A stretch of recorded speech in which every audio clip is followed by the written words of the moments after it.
Sangka persona liwat ang nadakpan nga nagabaligya kay nagahupot ka illegal nga droga ang natikma ka mga otoridad.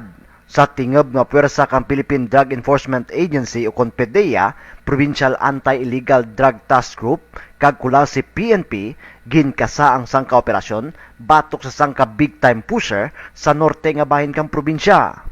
Pinaagi sa search warrant nga ginpagwa kang Regional Trial Court kang Bugasong, ginpatigayon ang operasyon matapos ang pira ka oras ng pagpanilag sa balay kang sospetsado nga ginkilala sa kay Arlo Agustin I. Abalos, residente kang Cubay Sur, poblasyon Kulasi.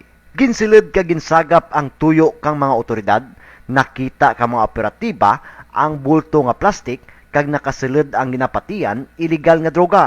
Nagdangat dia sa 11 ka bulto, 5 pagid ka manintek nga heat-sealed plastic, lighters kag tutor. Hindi man basta-basta nga masilid ang balay kang sospetsado. Bangod may nakakabit siya nga CCTV camera sa sagwa. Makita na ang mga nagapanilag kag may tuyo sudlan ang balay. Suno sa sospetsado ana ginaako nga tanan nagagamit kang droga pero wala tanan nagabaligya. Base man sa nabuel nga droga sa balay kang sospetsado, nagalabot tanan sa ginabarbanta masobra 200,000 pesos ang street value kang diyang droga. Ang sospetsado karon nagapangatubang kang kaso nga Republic Act 9165 o kon Comprehensive Drug Act of 2002 na preso karon ang diyang sospetsado.